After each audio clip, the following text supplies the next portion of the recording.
Bismillahirrahmanirrahim. Assalamualaikum warahmatullahi wabarakatuh.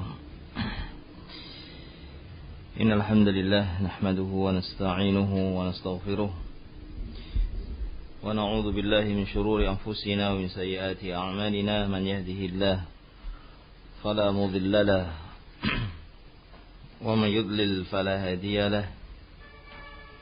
Wa asyhadu an la ilaha illallah wahdahu la syarika lahu wa asyhadu anna Muhammadan abduhu wa rasuluh. Allahumma salli wa sallim wa barik ala abdika wa rasulika Muhammad wa ala alihi wa ashabihi wa man tabi'ahum bi ihsanin ila yaumiddin wa sallama tasliman katsiran. Ma'asyiral muslimin wal muslimat, para pendengar Radio Al-Faruq yang dimuliakan oleh Allah Subhanahu wa taala, insyaallah dengan memohon taufik dari Allah Subhanahu wa taala, kita ingin kembali mempelajari bersama, mengambil faedah dari tafsir surah An-Naba. Dan kita telah berada di ujung ayat-ayat yang ada dalam surat An-Naba. Masih tersisa ada 5 ayat yang insyaallah akan kita baca pada kesempatan malam hari ini. Kita memohon kepada Allah, mudah-mudahan Allah menunjukkan kepada kita taufiknya, kebenaran, sehingga kita benar dalam memahami ayat-ayatnya. Dan kita memohon perlindungan kepada Allah Subhanahu wa taala dari terjatuh kepada kesalahan dalam memahami ayat-ayatnya. Sampai pada firman Allah Subhanahu wa taala, Rabbis samawati wal ard wa ma bainahuma ar-rahman la yamlikuna minhu khitaba. Rabbis samawati wal ard, Allah adalah Rabbnya langit yang 7 dan Rabbnya bumi yang 7. Wa ma bainahuma, dan Rabbnya apa yang ada di antara langit dan bumi, atau di antara langit dan langit. Allah lah Rabb dari langit, dari bumi, dan apa yang ada di dalamnya. Artinya Allah Subhanahu wa ta'ala penciptanya, Allah Subhanahu wa ta'ala yang menguasainya, Allah Subhanahu wa ta'ala yang mengatur urusan makhluk-makhluknya. Maka di dalam ayat ini, sebagaimana diberitakan oleh Al-Imam Ibnu Katsir dalam tafsirnya, yukhbiru ta'ala an 'azamatihi wa jalalihi. Allah Subhanahu wa ta'ala memberitakan tentang keagungannya, tentang kebesarannya. Wa annahu rabbus samawati wal ard, bahwasanya Allah adalah Rabb seluruh langit dan seluruh bumi.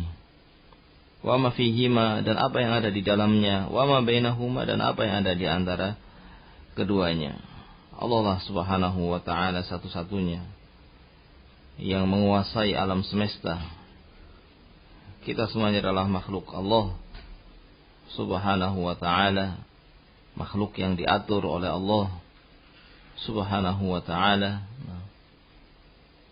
Maka kita semuanya adalah makhluk yang lemah, dan Allah Subhanahu wa ta'ala adalah sesembahan yang maha agung, sesembahan yang maha besar, yang sempurna, yang tidak ada kekurangan padanya, tidak ada kelemahan pada Allah Subhanahu wa ta'ala.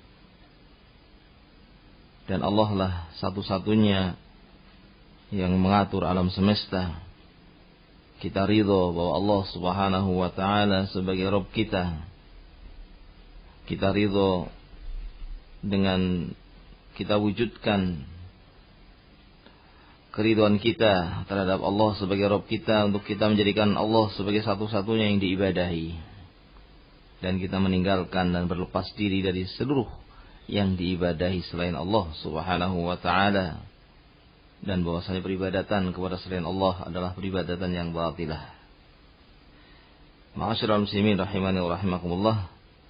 Maka di dalam ayat ini Allah memberitakan tentang keagungannya, tentang kebesarannya. Kemudian Allah menyatakan Ar-Rahman, Rabbis samawati wal ardi wa ma bainahuma Ar-Rahman, dan Allah adalah Ar-Rahman yang maha kasih sayang. Alladzi rahmatuhu wasi'at kulla syai', yang rahmatnya Allah, yang kasih sayang Allah itu meliputi segala sesuatu. Sebagaimana dikatakan oleh Imam Ibnu Katsir, wa annahu ar-Rahman alladzi syamulat rahmatuhu kulla syai'. Dialah Allah Subhanahu wa taala Ar-Rahman yang kasih sayangnya meliputi segala sesuatu. Nah, maka Allah Subhanahu wa taala yang menciptakan makhluk-makhluknya, Allah Subhanahu wa taala yang memelihara makhluk-makhluknya, Allah Subhanahu wa taala yang memberikan karunia kepada makhluk-makhluknya. Tidak ada satupun makhluk kecuali diberi karunia oleh Allah Subhanahu wa taala, diberi nikmat oleh Allah Subhanahu wa taala. La yamlikuna minhu khitaba. La yamlikuna minhu khitaba. Di sini Allah Subhanahu wa taala setelah menyebutkan tentang keagungannya, setelah menyebutkan tentang kekuasaannya yang maha besar, ya. Kemudian Allah Subhanahu wa taala juga menyebutkan keagungannya dan kekuasaannya pada hari kiamat. Bahwasannya nanti pada hari kiamat la yamlikuna minhu khitaba. Tidak ada satupun yang berani untuk berbicara. Pada hari kiamat nanti semuanya diam. La yatakallamun. Tidak ada satupun yang berbicara kecuali dengan izin dari Allah Subhanahu wa taala. La yamlikuna minhu khitaba. Semuanya tidak ada yang berani untuk berbicara. Tidak yang berani untuk memulai berbicara tanpa izin dari Allah Subhanahu wa ta'ala. Sebagaimana dikatakan oleh Al-Imam Ibnu Katsir, makna la yamlikuna minhu khitaba ay la yaqdir ahadun ala ibtida'i mukhatabatihi illa biiznih. Tidak ada satupun yang berani, yang mampu untuk berbicara, memulai mengangkat bicara kecuali setelah diizinkan oleh Allah Subhanahu wa ta'ala. Sebagaimana juga syafaat, tidak ada yang akan bisa memberi syafaat kecuali setelah diizinkan oleh Allah Subhanahu wa taala. Man dzalladzi yashfa'u 'indahu illa biiznih. Tidak ada yang bisa memberikan syafaat di sisi Allah kecuali dengan izin dari Allah Subhanahu wa taala. Nah, maka di dalam ayat ini Allah Subhanahu wa taala menyebutkan keagungannya, menyebutkan kekuasaannya yang besar, ya, yang sempurna pada hari kiamat, ya. Dan bahwasanya pada hari kiamat nanti seluruh makhluk-makhluk itu akan diam, tidak ada yang bicara kecuali yang diizinkan oleh Allah Subhanahu wa taala, dan itu pun, ya, adalah pembicaraan yang baik sebagaimana akan disebutkan dalam ayat berikutnya, yauma yaqumur ruh wal malaikatu saffa la yatakallamuna illa man adina lahu rahmanu wa qala shawaba. Yauma yaqumur ruh, pada hari ketika ruh, wal malaikatu saffa, ketika ruh dan malaikat itu berdiri berbaris, berdiri bersaf, ya, berdiri pada satu saf, nah, di hadapan Allah Subhanahu wa taala. La yatakallamun, mereka semuanya tidak akan ada yang berani berbicara. Tidak ada yang berani berbicara illa man adina lahu rahman, kecuali yang Allah izinkan untuk berbicara. Wa qala shawaba, dan dia pun mengatakan ucapan yang baik. Sehingga tidak ada yang bisa bicara kecuali dengan dua syarat ini, yaitu setelah diizinkan oleh Allah Subhanahu wa taala, dan apa yang dikatakan adalah perkataan yang benar. Maka sungguh, ya, ini menunjukkan betapa kekuasaan Allah, betapa maha besar Allah Subhanahu wa taala, maha perkasanya Allah Subhanahu wa taala, maha sempurnanya Allah Subhanahu wa taala, dan betapa lemahnya manusia. Tidak ada yang mampu, tidak ada yang bisa bicara kecuali setelah diizinkan oleh Allah Subhanahu wa taala, dan itu pun ucapan yang benar. Yaitu pada hari ketika ruh wal malaikatu saffa, berdiri dalam barisan malaikat dan ruh, Kalimat ruh di sini ikhtalafal mufassirun, dikatakan oleh Al-Imam Ibnu Katsir, bahwasanya ahlu tafsir ada ikhtilaf dalam masalah ruh di sini. Nah, siapa itu ruh? Ada beberapa riwayat, ada yang mengatakan annahum arwah bani Adam, bahwasanya itu adalah ruhnya manusia, anak Adam. Ada yang mengatakan hum banu Adam, ada yang mengatakan itu adalah anak Adam itu sendiri. Nah, dan ada juga yang mengatakan annahum khalqun min khalqillah, adalah makhluk dari makhluk Allah, tentara-tentara Allah Subhanahu wa taala yang bukan manusia dan bukan malaikat. Nah, ada pula yang mengatakan itu adalah Jibril, sebagaimana disebutkan dalam ayat nazala bihir ruhul amin ala qalbika litakuna minal munzirin, yang Al-Qur'an itu turun dibawa oleh ruhul amin, dikatakan malaikat Jibril dalam surat Asy-Syu'ara ayat 193 sebagai ar-ruh al-amin. Maka sebagian para ahlu tafsir menyatakan bahwa yang dimaksud dengan ruh di sini adalah malaikat Jibril sebagai asyraful malaikah, sebagai malaikat yang paling mulia, yang membawa wahyu. Dan masih ada banyak lagi tafsiran-tafsiran yang lainnya, dan yang kita dapatkan dari tafsir As-Sa'di bahwa yang dimaksud dengan ruh di sini adalah malaikat Jibril alaihissalam. Ini yang dirojihkan, dikuatkan oleh penulis tafsir Al-Karim Ar-Rahman, yaitu Syekh Nasruddin Syekh Abdurrahman As-Sa'di rahimahullahu ta'ala dalam tafsirnya Taisir Al-Karim Ar-Rahman. Begitu pula Syekh Muhammad bin Shalih Al-Utsaimin rahimahullahu ta'ala, beliau menyebutkan bahwa ruh di sini adalah malaikat Jibril. Wallahu ta'ala a'lam bishawab. Yang jelas pada hari kiamat nanti semuanya tidak ada yang berani berbicara, semuanya diam kecuali setelah diizinkan oleh Allah berbicara, dan itu pun yang diucapkan adalah kalimat yang benar. Kemudian Allah menyatakan dalam ayat berikutnya, dzalikal yaumul haqq faman syaa'a attakhadha ila rabbih ma'aba. Dan itulah hari yang benar, itulah hari yang pasti terjadi, atau hari yang tidak bercampur dengan kedustaan, hari yang benar, dikatakan di dalam tafsirnya oleh Al-Imam Ibnu Katsir, dzalikal yaumul haqq ay al-kain la mahalah, yaitu hari yang pasti terjadi, hari yang pasti akan terjadi. Nah, dan juga maknanya adalah hari yang tidak ada di situ kebohongan. Tidak akan bisa orang berbohong, tidak bisa orang mencampur ucapannya dengan kebohongan. Tidak ada kedustaan, akan terbongkar semuanya, siapa yang benar, siapa yang salah. Nah, dzalikal yaumul haqq faman syaa'a attakhadha ila rabbih ma'aba. Barang siapa yang berkeinginan, berkehendak,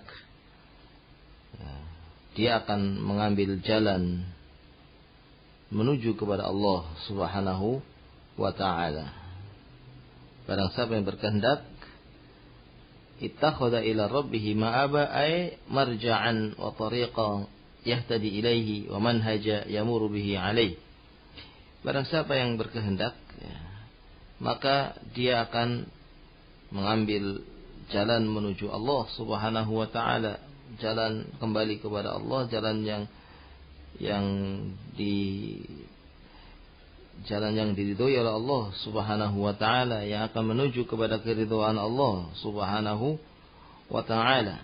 Nah, yakni manusia yang punya keinginan untuk selamat, ketika di dunia ini dia akan beramal. Dia punya kemampuan untuk beramal. Dia orang yang bukan dipaksa dengan takdir Allah Subhanahu wa ta'ala, Meskipun segala sesuatu telah ditetapkan oleh Allah Subhanahu wa ta'ala, namun manusia punya kemampuan untuk memilih. Dan manusia diberi kemampuan untuk mengetahui mana yang benar, mana yang salah. Sehingga barang siapa yang ingin selamat, dia akan mencari jalan. Dia akan beramal dengan amalan-amalan yang akan menuju kepada keridhaan Allah Subhanahu wa ta'ala. Meskipun apa yang dikehendaki oleh manusia dari beramal dan menjalankan ketaatan, itu semuanya tidak akan terwujud kecuali dengan kehendak Allah Subhanahu wa ta'ala pula, dan bahwasanya segala sesuatu telah ditakdirkan oleh Allah Subhanahu wa ta'ala. Sehingga di sini setiap orang yang ingin selamat, dia harus berusaha dan dia harus berdoa kepada Allah Subhanahu wa ta'ala. Karena kehendaknya semata, keinginannya semata, ya, belum tentu akan terwujud kecuali kalau Allah menghendakinya. Nah, wa ma tasya'una illa ayyasha'allahu rabbul alamin. Tidaklah kalian manusia bisa mewujudkan apa yang dikehendaki kecuali kalau Allah menghendakinya. Sehingga manusia berusaha untuk mengamalkan perintah Allah, meninggalkan larangannya, berusaha untuk beramal dengan amalan-amalan yang akan menuju kepada keridhaan Allah Subhanahu wa ta'ala. Namun dia tidak mengandalkan kepada dirinya, dia tidak mengandalkan kepada semata-mata ilmu yang ada pada dia, dia tidak mengandalkan kepada keimanannya, tetapi dia harus menyerahkan dan bertawakal kepada Allah, dia harus bersandar kepada Allah, dia harus banyak memohon pertolongan kepada Allah Subhanahu wa ta'ala. Sehingga apa yang dia inginkan dari melakukan hal-hal yang diridhoi oleh Allah Subhanahu wa ta'ala dimudahkan oleh Allah Subhanahu wa ta'ala. Ini makna faman syaa ittakhadha ila rabbih ma'aba. Kemudian Allah menyatakan dalam ayat berikutnya, inna anzarnakum adzaban qaribah. Dalam ayat yang terakhir Allah menyatakan inna anzarnakum adzaban qaribah. Yauma yanzurul mar'u ma qaddamat yadah wa yaqulul kafiru ya laitani kuntu turaba. Sesungguhnya kami telah mengingatkan kalian dengan azab yang sangat dekat. Bahwasanya azab Allah Subhanahu wa ta'ala adalah azab yang sangat dekat. Karena pasti akan datang hari pembalasan, pasti akan datang hukuman Allah bagi orang-orang kafir, hukuman Allah bagi orang-orang musyrikin, dan hukuman Allah bagi orang-orang yang tidak mendapatkan ampunan dari kemaksiatan yang dilakukannya. Akan datang hari tersebut, dan hari tersebut adalah sangat dekat. Karena segala yang akan datang, maka itu sesuatu yang sangat dekat. Meskipun seandainya hari kiamat, seandainya hari pembalasan itu adalah masih bertahun-tahun, beratus-ratus tahun, tapi itu adalah sesuatu yang sangat dekat. Karena kiamat yang akan mengenai setiap orang itu bisa datang kapan saja. Kiamat yang akan mengenai setiap orang dan bukan yang mengenai seluruh manusia, itu bisa datang seketika. Artinya kematian itu bisa datang seketika, dan ketika seorang itu dicabut nyawanya oleh Allah Subhanahu wa ta'ala, maka telah datang hari kiamatnya dan telah datang hari pembalasannya. Sehingga tidaklah yang memisahkan antara seseorang dengan azab Allah Subhanahu wa ta'ala kecuali kematian. Yang kematian itu bisa datang seketika. Sehingga azab Allah Subhanahu wa ta'ala adalah azab yang sangat dekat. Dan seandainya yang dimaksud adalah hari kiamat yang besar, seandainya itu pun akan terjadi berpuluh-puluh tahun yang akan datang, namun itu dibanding dengan kehidupan akhirat adalah kehidupan dunia adalah kehidupan yang sangat sebentar. Sehingga itu adalah sesuatu yang sangat dekat. Karena kehidupan akhirat adalah kehidupan yang selama-lamanya. Sementara kehidupan dunia adalah kehidupan yang sebentar. Maka apa yang akan datang adalah sesuatu yang dekat, dan Allah telah mengingatkan kepada kita semuanya dengan azabnya yang sangat dekat, dengan azab yang sangat dekat yang memisahkan antara azab dengan seseorang hanyalah kematiannya, dan kehidupan dunia adalah kehidupan yang sementara, yang sebentar.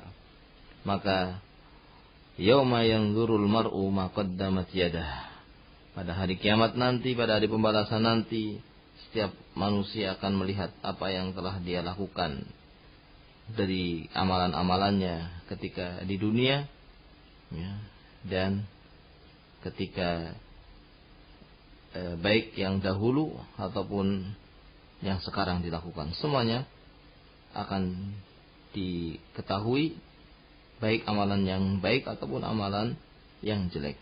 Al-Imam Ibnu Katsir mengatakan, yu'radu alaihi jami'u a'malihi khairuha wa syarruha, akan diperlihatkan, ya, seluruh amalan-amalannya pada hari pembalasan nanti, baik amalan yang baik ataupun amalan yang jelek. Qadimuha wa hadithuha, baik amalan yang dahulu ataupun amalan yang sekarang, semuanya akan dilihat. Wa wajadu ma'amilu hadira, sebagaimana disebutkan dalam surah Al-Kahfi ayat 49, mereka nanti akan mendapatkan semua yang diamalkan itu nampak di depan matanya. Nah, dan seorang akan diperintahkan oleh Allah untuk membaca catatan amalnya.